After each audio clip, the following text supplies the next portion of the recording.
아주 축도, 이 축도의 비밀을 설명합니다. 자, 24절 25절이요. 시작.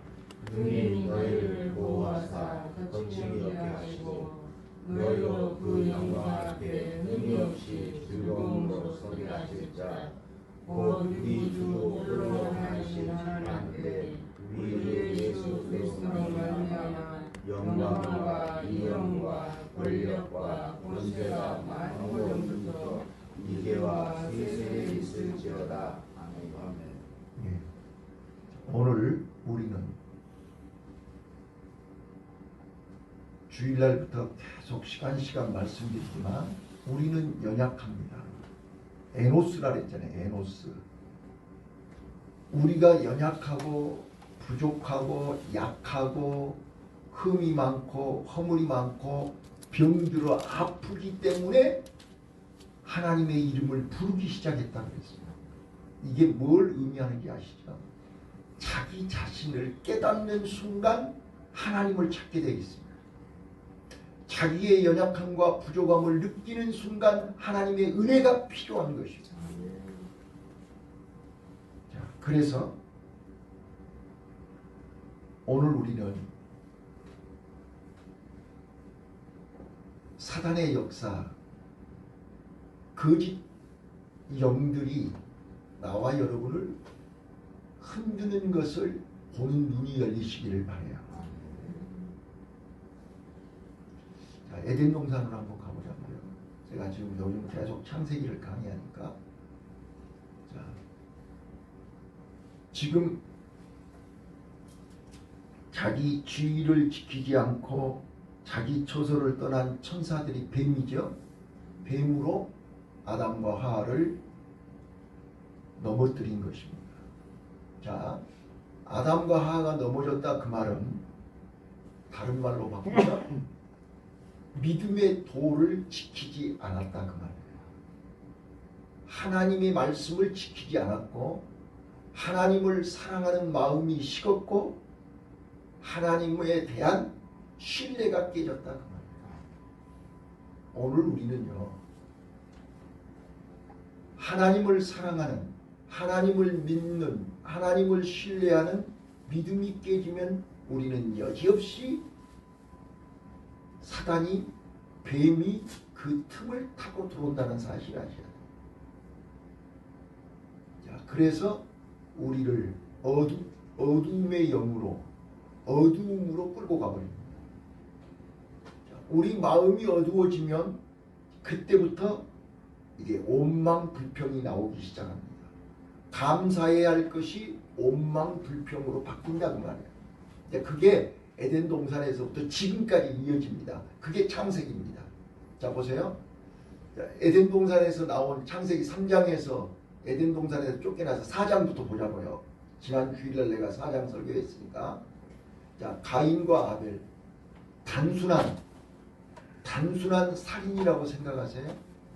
단순히 형이 동생을 미워해서 죽였다고 생각하세요? 아니요. 거기에는 배후에 우리가 알지 못하는, 우리가 보지 못하는 배후에 누가 있어요? 사단이 있다는 거예요.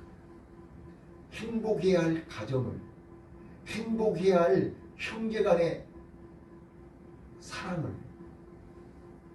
미움으로 바꾸고 결국은 죽이기까지 하는 비극을 누가 조종하는 것입니까? 아버지가 가르쳐줬나요? 아버지가 시켰나요? 아니요. 배후에 사단이 역사한 것입니다. 왜요? 하나님이 분명히 아담에게 약속했거든요. 여인의 후손이 뱀의 머리를 박살낸다. 여인의 후손이 너희를 다시 구원한다. 자, 그러면 사단은 하나님의 언약이, 하나님의 말씀이 떨어지자마자 사단은 비상이 걸린 것입니다. 그래서 여인의 후손이 오면 안 되잖아요. 여인의 후손을 막아야 되는 거잖아요. 그러려면 자, 악한 놈을 들어서 선한 놈을 죽여야 됩니다. 가인은 처음부터 악한 놈입니다.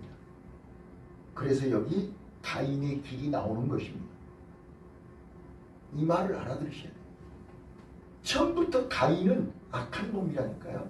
사단에게 사로잡힌 놈이라니까요.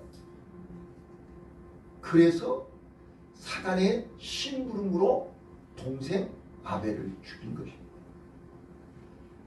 자, 그래서 이제 하나님은 셋을 선물로 주셨습니다. 자, 셋의 후손으로 이제 에노스가 나왔습니다. 그 에노스는 약한 사람이었습니다. 병든 사람이었습니다. 미약한 사람이었습니다. 그래서 하나님은 셋과 에노스를 통해서 여인의 후손이 나와야 되는 것입니다.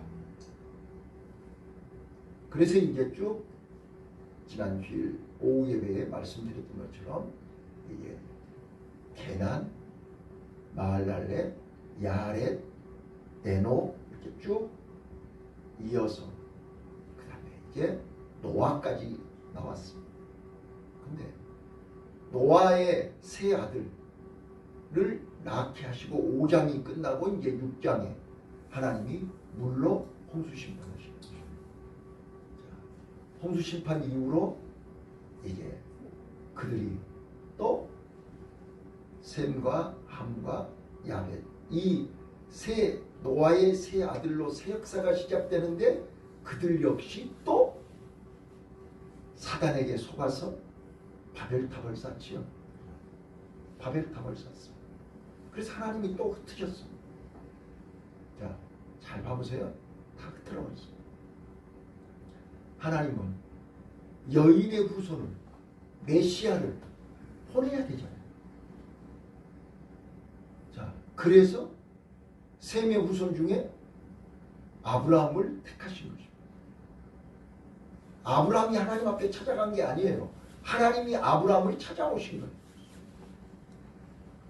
자, 오늘 우리가 놓치지 마셔야 될 것이 한 시간 제가 말씀드리는 것은 사단은 하나님의 창조 질서를 깨버리는 것입니다. 본인이 자기 지위를 지키지 않고 자기 처소를 떠나는 것은 질서를 깨뜨린 것입니다. 자기 자리를 지켜야 돼요. 자, 그래서 하나님이 창조 질서가 뭐예요? 하나님의 창조 질서가 뭐예요?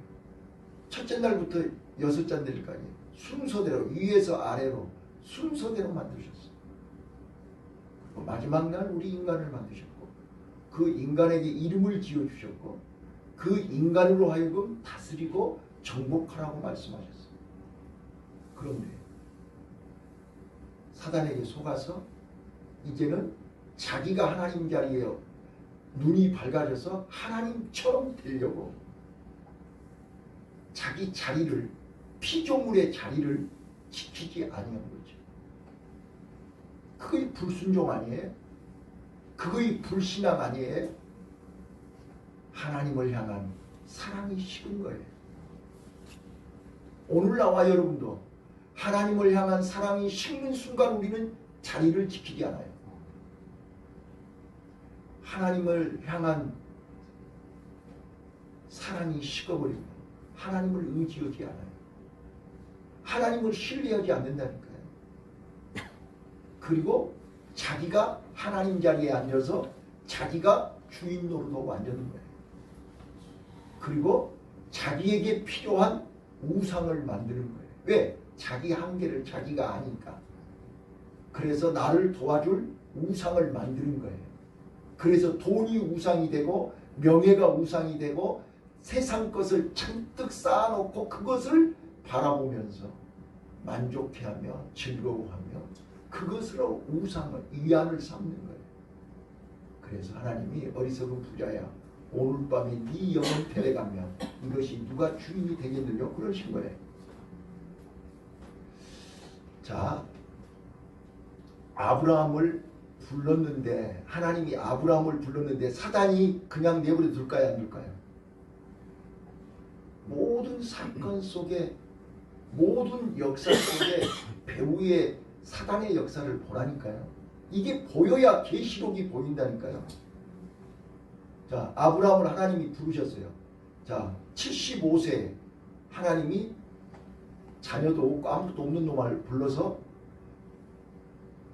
내가 지시할 땅으로 가라. 그러면 너로 하여금 큰 민족을 이루게 하고 하늘의 물결과 바다의 모래알같이 번성케 하리라. 그 말을 사단은 들었어요, 안 들었어요? 네? 안 봐서 몰라요? 사단이 들었다니까요. 자, 그러면 아브라함이 갈 땅에 사단이 가 있을까요, 없을까요? 아브라함이 하나님 말씀을 듣고 가나안 땅 가자마자 그 땅은 이미 사단이 작업을 해놨어. 흉년. 말 알아들으셔야 돼요. 그래서 흉년 들어서 살려고 애굽으로 내려가. 애굽으로 내려가니까 또 사단은 애굽에 있었을까 없었을까? 애굽에서 바로 왕을 통해서 사람을 아브라함의 부인을 뺏어가게 됩니다. 왜? 여인의 후손이 나오면 안 되니까. 이거를 보는 눈이 열려야 된다니까요. 그래서 만약에 사라가 바로왕에게 겁탈을 당하면 여인의 후손이 아브라함을 통해서 오는 거예요, 못 오는 거예요. 그래서 하나님이 후사일생으로 기적적인 하나님의 능력으로 결정적인 순간에 사라를 구해주죠. 그래요, 그러네. 아브라함이 잘나서 지 능력으로 구원받은 게 아니에요. 하나님 당신의 역사를 이루기 위해서 아브라함을 통해서 여인의 후손이 와야 되니까 하나님이 건져주셨어요. 다시 가나안 땅으로 왔어요. 그랬더니 또 흉년 들었죠. 또 흉년 들 때는 이미 사라의 뱃속에 임신이 돼 있는 상태죠. 맞아요. 19장에서 하나님 18장에서 천사가 와가지고 이미 내년 이맘때 아들을 낳으리라 그렇게 해가지고 이미 임신이 됐다니까요. 19장에서 소돔과 고모라 성하고 20장에서 또 흉년이 든다니까요. 그래서 또 이제 그날로 가지요. 잘 봐보세요. 자, 이삭이 임신을 했는데 출산을 하도록 그냥 내버려 두겠어요, 사단이? 또 흉년을 들게 하고 또 그날로 똑같이 해요. 똑같이. 그날로 내려가서 또 그날 왕이 아비멜렉이 또 사라를 뺏어가. 그때도 하나님이 구해주셨죠. 그리고 20장에서 이제 이삭이 출산하는 거죠. 자, 이삭도 똑같이 이삭이 리브가를 취해서 임신을 해야 되는데 또 40년 동안 애를 못 낳죠. 맞아요. 틀려요. 못 낳아요. 그러다가 또 흉년 들어요. 그럼 또 가서 마누라를 빼앗겨요. 똑같다니까요. 이 모든 과정을 보시면서 사단은 하나님의 역사를 막아야 돼요. 자, 또 야곱은 어떠세요? 야곱이 하나님은 뱃속에 있을 때 야곱을 통해서 메시아를 보내려는 계획이 있었죠. 자, 그러니까 또 에서를 통해서 야곱을 죽여야 돼. 400명을 동원해가지고 에서를 죽이려고 해요. 한번 봐보세요. 그렇게 돼 있어요.